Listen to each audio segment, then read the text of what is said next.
හරි මේ විඩියෝකින් කරන්න බලාපොරොත්තු වෙන්නේ 2024 ඒරල් පේපරේ 14 වෙනි ප්‍රශ්නේ B කොටස. ඒ කියන්නේ ඒකතල බල පද්ධති පාඩම. සාමාන්‍යයෙන් 14 වෙනි ප්‍රශ්නේ කොහොමත් ඒ කොටසට එන්නේ දෛශික ගණන්. B කොටසට එන්නේ අනිවාර්යෙන් ඒකතල බල පද්ධති ගණන් තමයි. දැන් මේකෙත් මේකත් සාමාන්‍යයෙන් ළමයි ගාන තෝරගන්න උනට අර මේකේ සමහර පාර්ට්ස් කරන්නේ අර අන්තිම පාර්ට් එක එහෙම කරන්නේ නැහැ මේ B කොටසේ ගන්න. ඉතින් මං හිතුවා දැන් ඒ ලෙවල් එක්සෑම් එකත් ළඟ හින්දා මේකත් කරන්න. මේකේ සාමාන්‍ය මේක අමාරු පාඩමකුත් නෙමෙයි ගොඩක් ළමයි කරන පාට මේකෙත් සාමාන්‍යයෙන් අර ගොඩක් ළමයින්ගේ අඩුපාඩුකම් පොඩ්ඩක් තියෙන ගාණක් හින්දා මේක මේ ඩිස්කස් කරන්න හොඳයි කියලා මට හිතුණා. හරි අපි බලමු. මේකේ මේ සාමාන්‍ය ඕනම ළමයෙක්ට කොට දාගන්න පුළුවන් ලීසි ගානක් සරලවම ත්‍රිචලිතයේ ගුරුත්ව කේන්ද්‍රය වගේ නෙමෙයි. සාමාන්‍ය බල පද්ධති ගාන ඕන ළමයෙක්ට සාමාන්‍යයෙන් පුළුවන් ඇප්ලයිඩ් ළමයෙක්ට. හරි අපි කරමු. මේකෙදි දැන් සාමාන්‍යයෙන් අපිට රූපයක් එක තමයි ගාන ගොඩක් වෙලාට අහුවෙන්නේ. බල පද්ධති ගානක් අනිවාර්යෙන් දෙන්නේ රූපත් එක්ක තමයි මේ යන්න තියෙන්නේ. හරි. අපි ගාන බලමු. දැන් මම මේකේ තියරි ඔයගලන්ට මම කියාගෙන යන්නම්. මේක දැන් පොඩි තියරි වගේක් තියෙනවා කියන්න ඕන මුලින්ම. දැන් අපි සාමාන්‍යයෙන් මේ වගේ ගානක් දුන්නාම අනිවාර්යෙන් අපිට මොකද්ද සම්ප්‍රයුක්ත බලය හොයන්න කියලා. ඊට පස්සේ බල යුග්මයක් හොයන්න කියනවා. ඊට පස්සේ මේ සම්ප්‍රයුක්ත බලයට බල යුග්මයක් දුන්නාම කොහොමද ක්‍රියා රේඛාව පවතින්නේ? අර ලක්ෂයක් හොයන්න. ඔය වගේ ටයිප් ගණන් එන්නේ. දැන් ඔයගොල්ලෝ පාස් පේපර්ස් දැන් මේ වගේ ගානක් මේ ගාන ඔයගොල්ලෝ කරන්න හිතන් ඉන්න ඕගොල්ලෝ ඔක්කොටම කලින් මේ ගානේ පැටර්න් එක අයිඩෙන්ටිෆයි කරගන්නවා. ඒ ගණන් අවුරුදු 5ක 6ක විතර පාස් පේපර්ස් දැන් 2015 ඉඳලා බලන 2015 ඉඳලා 2025 වෙනකන් 2024 වෙනකන් අර ගණන් ටික මේ බලාගෙන යනකොට මොනවද මේ අහලා තියෙන්නේ හැම තිස්සෙම අහන්නේ එක්ක බලයක් සම්ප්‍රයුක්ත බලයක් නැත්නම් බල ටිකක් දීලා ඒ බලවලට අගයන් ටිකක් දාලා දැන් මේකනේ ඇල්ෆා බීටා ගැමා කියලා තියෙනවනේ ඒ වගේ බල ටිකක් ඊට පස්සේ යුග්මයක් හොයන්න කියන ඒ වගේනේ හරි මම දැන් මේකේ මුලින්ම සාමාන්‍ය හොයන්න කියන පැටර්න් ටිකක් තියෙනවා මම මුලින්ම ඒ ටික කියලා පටන් ගන්නවා දැන් සාමාන්‍යයෙන් අපි දැන් මේ වගේ පද්ධතියකට බල සම්ප්‍රයුක්ත බලය හොයන්නේ සාමාන්‍යයෙන් මුලින්ම කියන්නේ සම්ප්‍රයුක්ත බලය හොයන්න කියලානේ බල පද්ධතියේ සම්ප්‍රයුක්ත බලය. බල පද්ධතිය දැන් මේ මම මේ අර මේ ගානට අදාළ තීර ටික මම කියලා දෙන්නේ. බල පද්ධතියේ සම්ප්‍රයුක්ත බලයක් හොයන්න කිව්වොත් බල පද්ධතියේ සම්ප්‍රයුක්ත බලයක් සොයන්න. දැන් ඔය වගේ ප්‍රශ්නයක් මුලින්ම අහලා තිබ්බොත් ඕගොල්ලෝ කරන්න බල විභේදනය. බල විභේදනය දන්නවනේ. ඒ කියන්නේ ඉහළ දැන් අපි දන්නවනේ සාමාන්‍ය සම්ප්‍රයුක්ත බලයක පැටර්න් එක එන්නේ y දිශාවටයි x දිශාවටයි තියෙන කාටසීය තලය කියන්නේ ඔය වගේ තලයක මෙන්න මේ වගේ දිශාවකට ඒ කියන්නේ මම මේ එක්සැම්පල් එක ගත්තේ y දිශාවකට බලයක් y දිශාවකටයි x දිශාවටයි සම්රචකවල මින් අපි ගන්න r එකටනේ මේ සම්ප්‍රයුක්ත බලය කියන්නේ. ඒ කියන්නේ දැන් යම්කිසි තීටා කෝණයකට ආනතව තියෙන r බලයක්නේ අපි ඔය සම්ප්‍රයුක්ත බලය කියලා හොයාගන්නේ. ඒ කියන්නේ ඒ බල දෙකටම අදාළව ක්‍රියා කරන තනි බලය. හරි. දැන් මේ වගේ ගානක් මුලින්ම අපිට ගෝ සම්ප්‍රයුක්ත බලය හොයන්න කියලා පැටර්න් එකක් ආවොත් ටක් ගාලා ඔයගොල්ලෝ කරන්න ඕනේ මේ වගේ ගානකදී ඉහළ දිශාවට ඒ කියන්නේ ඉහළ දිශාවට බල විභේදනය කරන්න. කියන්නේ y දිශාවට. y දිශාවට බල විභේදනය. මුලින්ම y දිශාවට බල විභේදනය කරගන්න ඕනේ. ඊට පස්සේ එතනින් එනවනේ අපිට අගය. ඒක හොයාගන්න ඕනේ. ඊට පස්සේ x දිශාවට බල විභේදනය. කියන්නේ මේක ඕලන්ට කැමති දිශාව. දැන් මම හොයලා තියෙන්නේ දක්ෂිණාවර්ත ඕලන්ට කැමති නම් වාමාවර්ත. සාමාන්‍ය මේකේ අර ස්ටෑන්ඩඩ් පැටර්න් එක තමයි y දිශාව ඉහළට y දිශාව මේ රයිට් සයිඩ් එකට x දිශාවට බල විභේදනය කරලා අදාළ වැලියුස් දෙක හොයාගන්න බල විභේදනය කරලා. ඒ කියන්නේ උඩට තියෙන බලයි දෙපැත්තට තියෙන බලයි මේ බල දිශාව හොයාගන්න. දැන් මේකෙදි දැන් මේ දෙකේ හොයාගන්න අපි බල දෙකක් දැන් මේ පැත්තට x බලයක් තියෙනවා. මේ පැත්තට ඔක්කොම බලවල එකතු y කියලා. අපි දන්නන්නේ මේකේ r හොයාගන්නේ කොහොමද? r කියන්නේ අර සම්ප්‍රයුක්ත බලයෙන් r හොයාගන්නේ දැන් මේ පැත්තට x බලයක් තියෙනවා නම් මේ පැත්තට y බලයක් තියෙනවා නම් ඒ කියන්නේ සම්ප්‍රයුක්ත බලයනේ r කියන්නේ. ඕකනේ r කියන්නේ. r හොයාගන්නේ පයිතගොරස් ප්‍රමේයට අනුව x වර්ගය දන y වර්ගයේ වර්ගමූල. ඕකනේ යාර මම හිතන්නේ ඕක ගොඩක් අය දන්නවා. මේ පොඩි පොඩි බේසික් කන්සෙප්ට් එකක් ගන්න. දැන් මේක θ හොයන්න කිව්වොත් ඒ කියන්නේ තෙරසර තියෙන කෝණය හොයන්න කියලා කිව්වොත් එහෙම tan θ අගේ ගන්න පුළුවන් y බෙදීම x. ඕක තේරෙනවනේ. මම මේ පොඩි පොඩි බේසික් කන්සෙප්ට් ටික මම මේ කියන්නේ ගානට අදාළ. ඊට පස්සේ ඔයගොල්ලෝ දන්නවා යම්කිසි බලයක් හිතන්නකෝ ඇන්ගල් එකකට තියෙනවා කියලා කියන r යම්කිසි p බලයක් තියෙනවා ඇන්ගල් θ කෝණයක් ආනතු. හරිද? මේ වගේ බලයකදී අපි x දිශාවට තියෙන බලය හොයාගන්නේ කොහොමද?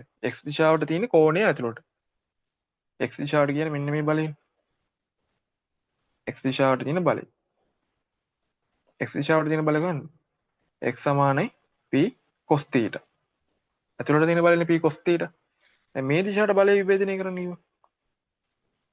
මේක y. y හොයන්න කිව්වොත් p sin θ.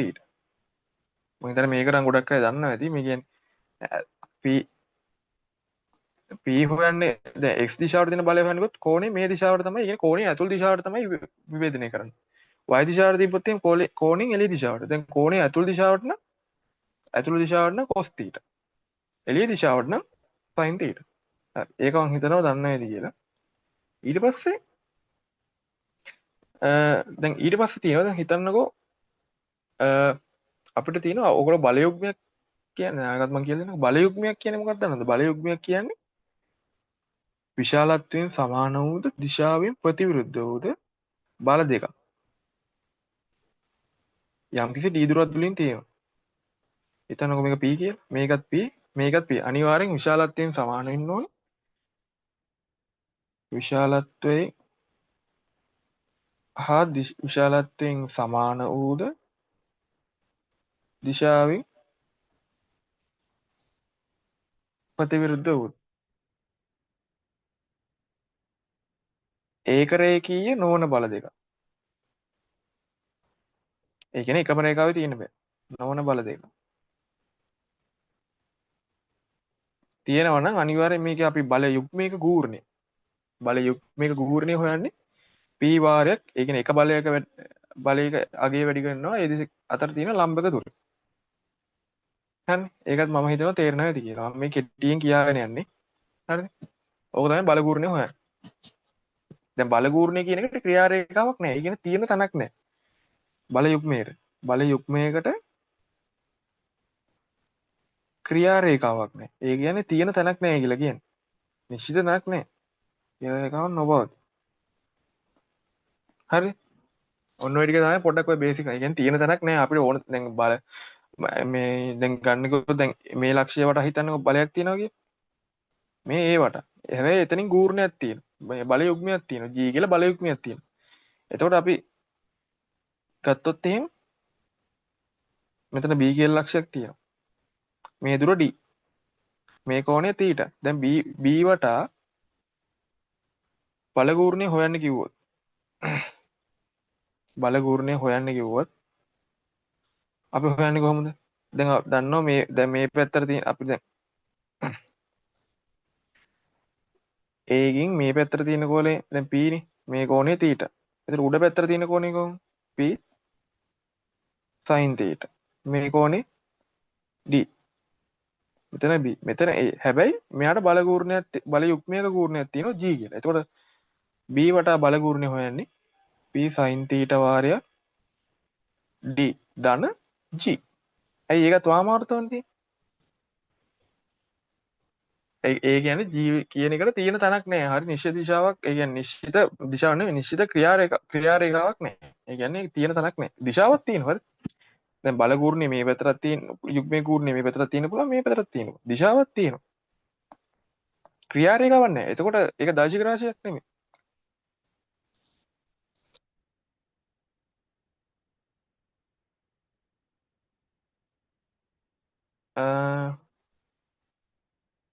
හරි. මේ දාර්ශනික රාශියක් නෙමෙයි අදිශ රාශිය තමයි දාර්ශනික රාශිය. මොකද දාර්ශනික රාශියක් නේ විශාලත්වයකුයි දිශාවකුයි තියෙනවා. විශාලත්වයකුත් දිශාවකුත් තියෙනවා. දාර්ශනික රාශිය. හරි. ඊට පස්සේ ඒක ක්‍රියා රේඛාවක් නැහැ. හරි. ඊට පස්සේ මේක මම ගාන හදාගෙන යන්න. මම ගාන ගන්න. දැන් මේ පැටර්න් ටික තමයි අපිට මුලින්ම ඕගොල්ලෝ මුලින්ම මේ ගාන දැනගන්න ඕනේ. හරිද? හරි ඊට පස්සේ මම ගාන කරගෙන යන්නම්. තව මේක මට මේ තියරි මොන හරි මිස් වෙච්ච ඒවා තියෙනවා මම මැදදී ආයෙ ඔයගොල්ලන්ට කියලා දෙන්න. හරි. දැන් අපි ගාන අඳිමු.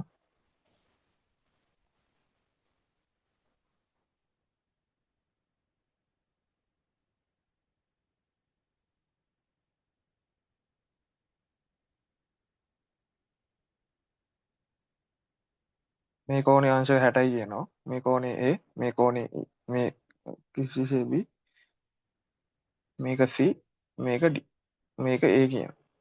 මේ කැලලත් A කියනවා. හරි. මේ කෝණේ අංශක 30යි කියලා කියනවා. හරි. දැන් අපිට දීලා තියෙනවා ගාන ඔයගොල්ලෝ පොඩ්ඩක් කියව ගන්න. ඊට පස්සේ මෙතනින් විශාලව තියෙන මේ පැත්තට AB මත EF AB පැත්තට P කියලා බලයක් තියෙනවලු. ඊට පස්සේ BC කියන එකට ඇල්ෆා P බලයක් තියෙනවලු. ඊට පස්සේ DC කියන එකට තියෙනවලු මේ දිශාවට බීටා P බලයක් තියෙනවලු. ඊට පස්සේ AD දිශාවට ගැමා P බලයක් තියෙනවා. දැන් ඔය ටිකනේ බල ටික තියෙන්නේ. ඒතර බල 1යි 1යි 2යි 3යි 4යි තියෙනවා බල. බල 4ක් තියෙනවා. හරියට. දැන් මේකෙදි යා කියනවා ඒවායි සංප්‍රයුක්ත බලය. දැන් අපිට සංප්‍රයුක්ත බලය හොයන්න නැහැ. සංප්‍රයුක්ත බලය දීලා තියෙනවා. සංප්‍රයුක්ත බලය මූල 7යි P විශාලත්වයෙන් යුත් බව හා එය E හා C ලක්ෂ හරහා E හි සිට C අතර යන බව දී ඇත. ඒ කියන්නේ බල R තියෙන්නේ මෙන්න මේ හරහා. ඒක තේරුණානේ. හරි. ගාණ කියලා තියෙනවා. ඒ කියන්නේ R සමානයි මූල 7යි P කියලා ගාණ දීලා තියෙනවා. හරි. ඊට පස්සේ අපිට කියනවා ඇල්ෆා බීටා ගැමා වල අගයන් සොයනවා. හරි. දැන් අපි දන්නවා දැන් ඕගොල්ලන්ට දැන් මේ රූපේ දැක්කහම පේන්න ඕනේ මෙතන ඇල්ෆා P බලයක් තියෙනවා. මෙතන බීටා P බලයක් තියෙනවා. මෙතන ගැමා P බලයක් තියෙනවා. දැන් මේකෙදී දැන් අපිට බල විභේදනය කරලා හොයන්න බෑනේ. නේද? තේරෙනවනේ. ඒ කියන්නේ බල දැන් හිතන්නකෝ බල මේ පැත්තට විභේදනය කරලා හෙව්වොත් එහෙම මෙතනින් බීටා P බලයක් තියෙනවා ගැමා P බලයක් තියෙනවා. ඇල්ෆා P බලයක් තියෙනවා. හොයන්න බෑනේ. බල විභේදනය කරලා හොයන්න බෑ. හොයන්න බැරි හේතුව තේරෙනව නේද? හෙව්වොත් එහෙම දැන් ඉහළ දිශාවට විභේදනය කරපුත් එහෙම ඇල්ෆා P එනවා. ගැමා P එනවා. එතකොට මේ ගැමා P බල දෙකක් එනවා. ඒතර එකක් හොයාගන්න බෑනේ. එතකොට මේ පැත්තට බල විභේදනය කරා ගැමා P එනවා, බීටා P එනවා, ඇල්ෆා P එනවා. ගන්න බෑනේ. ඒ කියන්නේ බල විභේදනය කරන්න බෑ. හරි. එතකොට ඕගොල්ලෝ කරන්න ඕනේ අපි දන්නවා බල පද්ධතියේ ක්‍රියා කරනෝනේ E හරහා. ඕගොල්ලන්ට තේරෙනවද? E හරහා ක්‍රියා කරනවා නේද?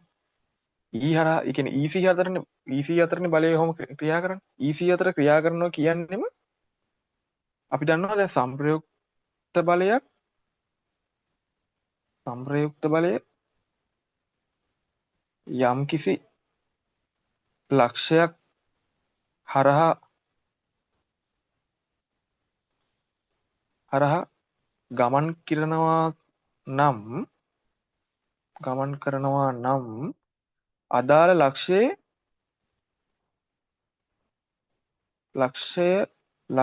වටා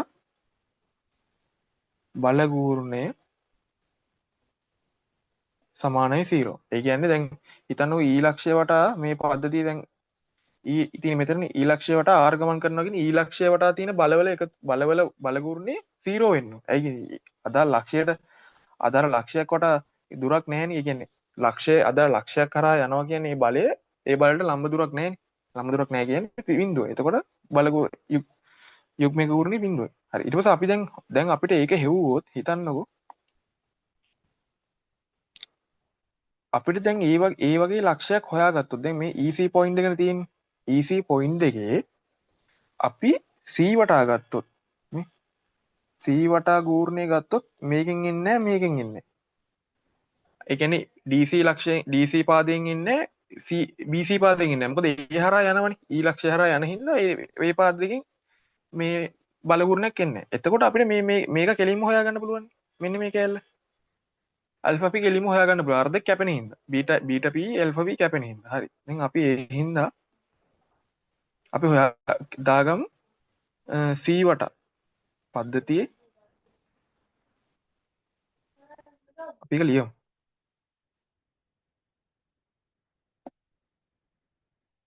සංප්‍රයුක්තය බලය C වටා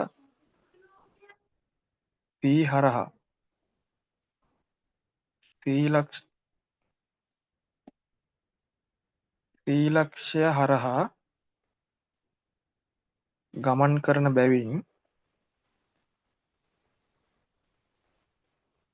GC බලගූර්ණේ බිඳුවක් වෙනවා. හරි. ඒ කියන්නේ සංප්‍රයුක්ත බලය යම්කිසි ලක්ෂයක් කරා ගමන් කරනවනේ ඒ ලක්ෂය වටා තියෙන බලගුරුණ වල VJIK වල එකතු බිඳුවක් එන්න ඕනි කියලා තමයි මම කියන්නේ. හරි. දැන් C ආපු ගම B ට P එන්නෙත් නැහැ අල්ෆා P එන්නෙත් නැහැ. P එනවනේ. P ආවම P ට තියෙන ලම්බක දුර මෙන්න මේ දුර. ලම්බ දුර කියන්නේ A sin 60. P වාරය A sin 60. හරි. P වාරයක් A sin 60 සමාන වෙන්න ඕනේ ඇල්ෆා P වාරයක්. ඇල්ෆා කියන්නේ මෙන්න මේ දුරනේ. මෙන්න මේ දුර. මෙන්න මේ ලම්බක දුර හොයාගත්තොත් හරිද? මේක මොකා ගන්න.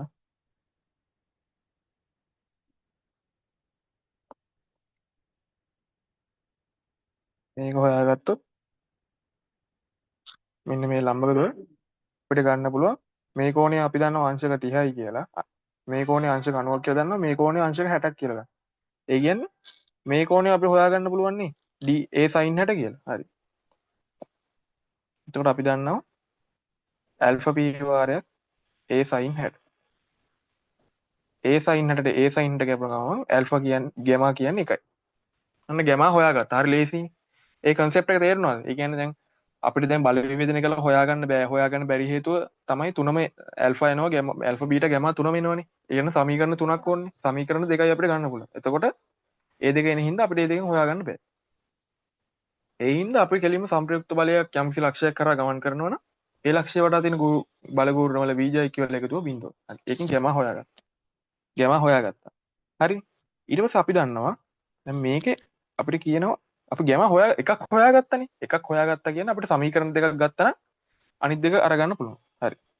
දැන් අපි දන්නවා මූල 7යි p කියන එක දීලා මූල 7යි p තීට කෝණය කාණතුව EC හරහානේ ගමන් කරනවා කියන්නේ. ඒ කියන්නේ අපි දන්නවා මේ කෝණය අපි තීට කියලා ගත්තොත් මේ කෝණය තීට කියලා ගන්න පුළුවන්. අපි දන්නවා මේ කෝණය ඒ ගැමා p sin එකට අපි දන්නවනේ මේක එකයි කියලා. එතකොට මේක එන්නේ මූල 3යි p බෙදීම 2යි. මේ කෝණය A. එතකොට අපි දන්නවා කෝණයක් ඇන්දොත් මෙහෙම තීට නම් මෙහෙම දැන් මේ මම මේ අදාළ තීට කෝණය මම මෙතන ගන්න. මේක ඉස්සරහා තියෙන මූල 3යි p බෙදීම 2. මේක තියෙන්නේ p. ඒ කියන්නේ tan තීට මූල 3 බෙදීම 2යි. හරි. දැන් මම මේකට අදාළ දැන් මේ කෝණයට අදාළ වැන්දොත් මේ කෝණේ තීට නම් මේ කෝණේ මූල 3 නම් මේ කෝණේ 2 නම් අපිට මේ කෝණය ගන්න පුළුවන් මූල 7යි. ඒතකොට අපි දන්නවා sin තීට කියන එක මූල 3 බෙදීම මූල 7. cos තීට කියන එක අපිට ගන්න පුළුවන් 2 බෙදීම මූල 7. දැන් අපි ওই දෙක හොයාගන්නයි. මොකද අපි දැන් අදාළ දිශාව අපි දන්නේ නැහැනේ. හරිනේ. ඒ දෙක අපිට හොයාගන්න පුළුවන්. හරි. ඊට පස්සේ අපි දන්නවා මේ කෝණ දැන් මේ සංප්‍රයුක්ත බලය සිරසට විභේදනය කරනවා. ඒ කියන්නේ මේ තිරසට විභේදනය කරනවා. x අක්ෂයට මේ විභේදනය කරොත් අපිට එන්නේ මූල 7යි p cos තීට. cos තීට කියන්නේ අපි දන්නවා 2 බෙදීම මූල 7. ඒ කියන්නේ 2යි p. ඒ කියන්නේ x දිශාවට තියෙනවා සංප්‍රයුක්ත බලයෙන් 2යි p සියල්ලම බල බීජවල IK එකතු 2යි p බලයක් තියෙනවා. අපි y දිශාවට ගන්නවා. y දිශාවට ගත්තාම අපි දන්නවා මූල 7යි p sin t. එනේ මූල 7යි p වල sin t කියන්නේ මූල 3යි බෙදීම මූල 7. ඒ කියන්නේ මූල 3යි p බලයක් තියෙනවා සිරසට මේ සිරස ඉහළට. හරි. දැන් අපි පද්ධතියට දැන් අපි දන්නවනේ මේ සංප්‍රයුක්ත බලයෙන් ටෝටල් එක කියලා. ඒ කියන්නේ සංප්‍රයුක්ත බලයෙන් උඩ දිශාවට තියෙන බලයයි මේ පැත්තට තියෙන බලයයි දන්නවද? මේ පැත්තට තියෙන මූල 3යි p බලය. මේ පැත්තට තියෙන 2යි p බලය. දැන් අපි දන්නවා දැන් මේ බල දෙක අපි හොයාගත්තානේ. දැන් හොයාගත්තාම අපි කෙලින්ම පද්ධතියට බල විභේදනය කරනවා. සිරස් ඉහළට පද්ධතියට බල විභේදනය හරි අපි බල විභේදනය කරමු. බල විභේදනය කරාම අපි දන්නවා මේක එනවා alpha p sin theta sin 60. හරි ඒක ඉතිරස් ඉහළටනේ. ඊට පස්සේ අපි දන්නවා gamma p sin theta. මේ alpha p sin මේක gamma p sin 60 මේක alpha p sin theta. හරිද? ඊට පස්සේ විභේදනය කරාම අපි ඉහළට තියෙන්නේ බල ටික ඔච්චරයිනේ. ඔව් ඉහළට තියෙන බල ටික ඔච්චරයි. ඕක සමාන වෙන්න ඕනේ. ඉතිරස් ඉහළට තියෙන y බලයේ y බලයේ මූල 3යි p. ඒකයි ඇයි මොකද සම්ප්‍රයුක්ත භාගයෙන් ඇති කරන බලයට සමාන වෙනවා. මූල 3යි p. p ට p කැපෙනවනේ. එතකොට මෙතනනේ මූල 3 බෙදීම 2 දන ඇල්ෆා බෙදීම 2 දන මූල 3. හරිද? ඊට පස්සේ ඇල්ෆා එනවා මූල 3 දන ඇල්ෆා 2යි මූල 3 ඇල්ෆා කියන්නේ මූල 3. ඇල්ෆා කියන්නේ මූල 3යි. ලේසි හරිම ලේසි. හරිද? ඊට පස්සේ මේ පැත්තට බල විභේදනය කරන පද්ධතියට. බල විභේදනය. බල විභේදනය. හරිද? ඊට පස්සේ එනවා කෙලින්ම p ධන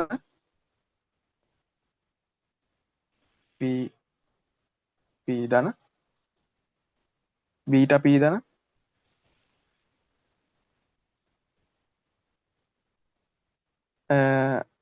gamma p cos 60 gamma p cos 60 ඍණ alpha p cos 30 alpha p cos 30 මේක සමාන වෙන්න ඕනේ අදාළ එක්සාම් රචකවල බීජයි කියලා එකද මෙන්න මේක.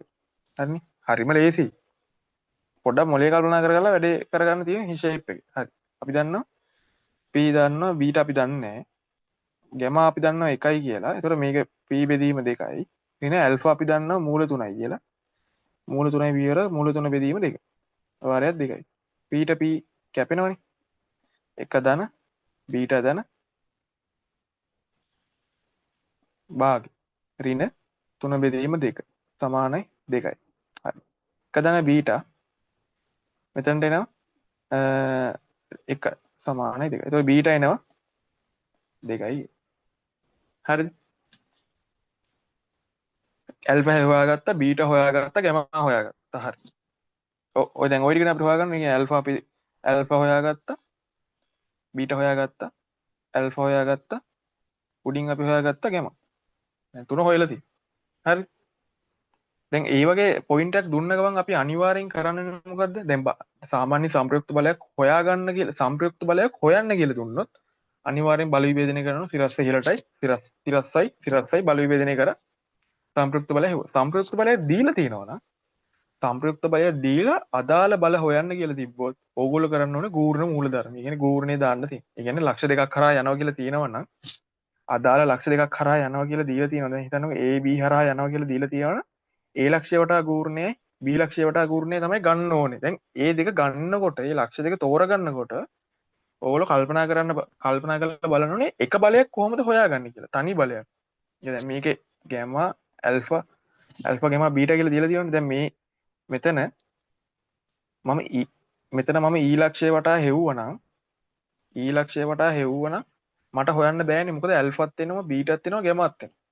තුනම එනවනේ. ඒතකොට එකපාර ගන්න බෑනේ. ඒතකොට අපිට දැන් C වටා ගත්තොත් කෙලින්ම හොයන්න පුළුවන්. හරි. මම හිතනවා ඒක තේරුණා කියලා. හරි.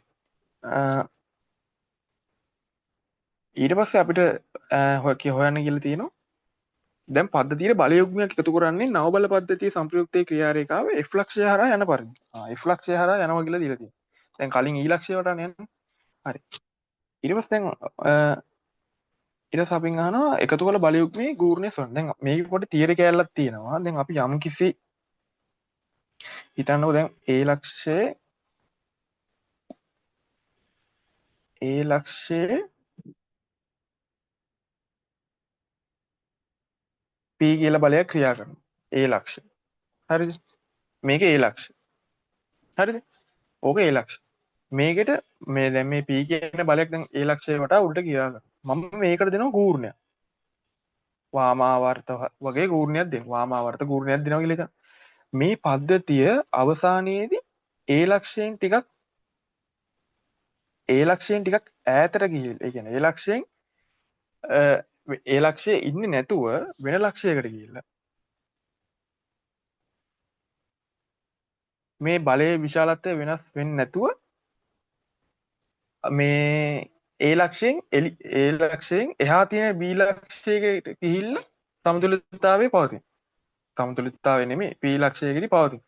ඒක මම කිව්ව එක තේරුණාද? ඒ කියන්නේ ඒ ලක්ෂයේදී බලයක් තියෙනවා. හරිද? මෙයාට එකතු කරන ගූර්ණයක්. හරිද? ගූර්ණයක් එකතු කරාම මෙයා ඒ ලක්ෂයේ ඉන්නේ නැතුව මෙයා යන වෙන ලක්ෂයකට. හැබැයි ඒ වෙන ලක්ෂයකට යන්නේ ඒ අදාළ බලයේ දිශාව විශාලත්වයේ දිශාව වෙනස් නොවේ. තේරෙනවද? මෙතන දැන් ගූර්ණේ නැහැ. මෙතනදී ගූර්ණයක් නැහැ. අර ගූර්ණේ අරගෙන තමයි මේ එන්නේ. දැන් මේක සෛද්ධාන්තිකව මම ප්‍රූෆ් කරොත් එතනදී R කියලා බලයක් තියෙනවා කියලා හිතන්න. මේකට මම එකතු කරන මේ ගූර්ණය. වාමාවර්ත ගූර්ණය. මේක දැන් මේ ලක්ෂය A කියලා ගමු. මේ A ලක්ෂයේ ඉඳලා G බෙදීම R දුරින් තියෙන B ලක්ෂයකදී මේක සමතුලිත වෙනවා. ඕක තමයි මේකේ තියෙන තියරි. ඒක තලවලවත් තියෙන සරලව තේරුම් ගන්න. ඒ ලක්ෂයේදී ඉහළට බලයක් ක්‍රියා කරනවා. ඒකට ගූර්ණයක් දෙනවා G කියලා. G කියන ගූර්ණය දුන්න ගමන්ම එයා ඒ ලක්ෂයේ ඉන්නේ නැතුව යම් කිසි ලක්ෂයකට යනවා. B කියන ලක්ෂයට යනවා. ඒ අදාළ තියෙන දුර තමයි G බෙදීම R කියලා ගත්තා. දැන් ඔය G බෙදීම R කියන එක මතක තියාගන්න එපා. ඒක තමයි අපි හොයන්න ඕනේ. හරි. දැන් අපිට කියලා තියෙන මොකද්ද? අපිට කියලා තියෙන්නේ E ලක්ෂයට යනවා කියලා. E ලක්ෂයේ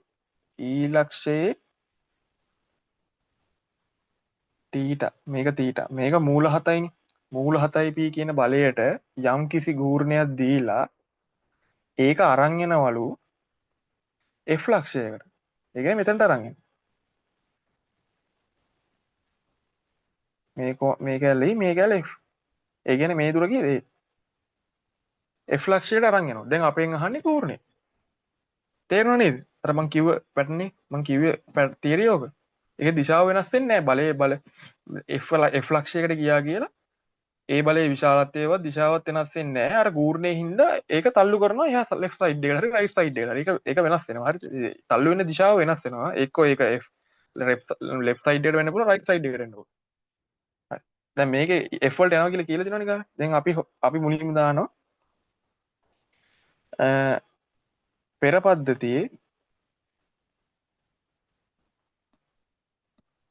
පෙර පද්ධතියේ E වටා බල ගූර්ණය. ඊට පස්සේ ඒක සමාන වෙන්න ඕනේ නව පද්ධතියේ E වටා බල ගූර්ණය. ඒ දැන් මේක ගූර්ණයක් ඇදුවා කියලා මේක වෙනස් වෙන්නේ නැහනේ. පද්ධතිය සමතුලිතයිනේ. ඒ කියන්නේ පද්ධතිය F වලදී F වලට යනවා විතරනේ වෙන්නේ. E වලින් බල යුග්මයක ගූර්ණයක් දුන්නාම E වලින් දුන්නාම මේ F වලට යනවා. ඒක ඒ පද්ධති දෙකම සමානයි. හරි. E වලදී බල ගූර්ණයක් නැහනේ. මොකද E ලක්ෂය වටා ගන්නත් බිඳුවයි. ඒතර එතන බිඳුවයි. හැබැයි බල ගූර්ණයක් තියෙනවා G කියලා. අපි දන්නේ ඒක දිශාව. මේ ලක්ෂයට E වටා ගත්තොත් මේක A කියලා දීලා තියෙනවා. අපි මේක පහසුවට හින්දා මේ පැත්තට අපි විභේදනය කරගමු. මුල 7යි p sin θ. මේක ඕනේ. අපි දන්නවා G ධන E වටා ගත්තොත් දැන් මෙතන E වටා මේ දිශාවට ගත්තොත් මූල 7යි p sin θ. දැන් cos θ එන්නේ නැහනේ. cos θ මෙහෙට ඉන්නේ මූල 7යි p cos θ එන්නේ නැහනේ. ඒ cos θ මේ හරහානේ යන්නේ. ඒ හින්දා cos θ එන්නේ නැහැ. මූල 7යි p sin θ වාරයක් G කියන්නේ මූල 7යි p sin θ අපි දන්නවනේ. sin θ හෙව්වනේ අපි. මෙතන sin θ මූල 7යි මූල 3යි මූල 3 බෙදීම මූල 7. මූල 3 බෙදීම මූල 7. 4 7 කැපෙනවා. G කියන්නේ මූල 3යි p. දැන් අපි මේ කොහෙටද දිශාව හෙව්වේ? මේ වාමාවර්තවනේ හෙව්වේ. ඇයි මේ බලය තියෙන්නේ මෙහෙට? එතකොට බලයේ විශාලත්වය බල යුග්මී ගුණයේ විශාලත්වය බල යුග්මයේ ගූර්ණය මූල 3p දිශාව වාමාවර්තව. හරිනේ. ඕකනේ අහලා තියෙන සරල මේක මගේ අකුරුවෙන් පොඩ්ඩක් කැත ඇති. මේ ඒක ගැන හිතන්න එපා. ඕකනේ අපෙන් අහලා තියෙන්නේ. සරලව ඕක අහලා තියෙන්නේ. දැන් ඕගොල්ලන්ට දැන් අර මේ වගේ දැන් මේ වගේ හරිම ලේසි ක්‍රමයකින් ගාන හදාගන්න පුළුවන්. ඕගොල්ලන්ට තියෙන අර තීරි මතක නැති සීන් එක තමයි ගොඩක් අයට ගාන හදාගන්න බැරි සීන් එක තියෙන්නේ. දැන් මේකේ තියරි ඒ වගේ ගොඩක් තියෙනවා. හරිද? ඒ කියන්නේ මේ ඒ කියන්නේ බල දැන් මේකට බලයකට සම්ප්‍රයුක්ත බලයට ගූර්ණයක් දුන්නාම ඒකෙන් මේ බලය එහා අනිත් පැත්තේ තියෙන ලක්ෂයකට යන එක. ඒ වගේ තීරි පොඩක් තියෙනවා. දැන් මේකට අදාළ තීරය වෙලා තියෙන්නේ මෙන්න මේ මං කියව තීරය. සාමාන්‍යයෙන් බලයක් සම්ප්‍රයුක්ත බලයක් ඒ වලදී ක්‍රියා කරනවා නම් සම්ප්‍රයුක්ත බලයක් ඒ වලදී ක්‍රියා කරනවා නම් ඒකට බල යුග්මයක ගූර්ණයක් දුන්නාම ඒක ඒ ලක්ෂය නැතුව වෙනත් B ලක්ෂයකට යනවා. B කියන්නේ මොකක් හරි නම වැඩක් නැහැ. මොකක් හරි ලක්ෂයකට යනවා. ඒකේ දිශාව අපිට දැන් G බෙදීම R තමයි සාමාන්‍යයෙන් normally ඒ වැලියු එක වෙන්නේ. හරි. දැන් මේකේ තියරි ඔච්චරයි. මේක වෙන මුකුත් අහලා නැහැ. ඒ බල යුග්මයේ ගූර්ණය. එච්චරනේ අහලා තින්නේ. හරි ලේසි ප්‍රශ්න මේ 24 ප්‍රශ්නේ. හරි. අපි තවත් ප්‍රශ්න ටිකකින් හම්බෙමු. මම දැන් තව මට තියෙනවා සාපේක්ෂ ප්‍රවේගයයි සාපේක්ෂ ප්‍රවේගයයි ප්‍රවේග කාල ප්‍රස්ථාරය. තව ඊට සංඛ්‍යානේ පාඩයක් තියෙනවා. මම සම්භාවිතාවයේ සංඛ්‍යානේ දාන්න හදලා ගෲප් එකට දාන්නම්. මේ sorry YouTube එකට දාන්නම්. සම්භාවිතාවයි සංඛ්‍යානයයි සාපේක්ෂ ප්‍රවේගයයි ඊට පස්සේ ප්‍රවේග කාල ප්‍රස්ථාරය. ඔය දෙකෙන් කරන්නේ. දෛශික ගානක් තියෙනවා. මම දෛශික ගානක් දාන්නම්. හරි. අපි තව තිරකින් හරි මම හිතනවා මේක තේරෙනවා කියලා. ඕගොල්ලන්ට මොනවා හරි දෙයක් තේරුන්නේ නැත්නම් ඕගොල්ලෝ මේ කමෙන්ට් සෙක්ෂන් එකේ හරි දාන්න. නැත්නම් මම WhatsApp මගේ නම්බර් එක දානවා. ඒකට දාලා හරි ටග් ගාලා මේ පාර එක්සෑම් එක ලියන්න ඉන්න කෙනෙක් නම් අනිවාර්යෙන් මේක බලන්න. බලලා තේරෙන්නේ නැත්නම් ටග් ගාලා අහගන්න. හරි. thank you. බොහොම ස්තුතියි.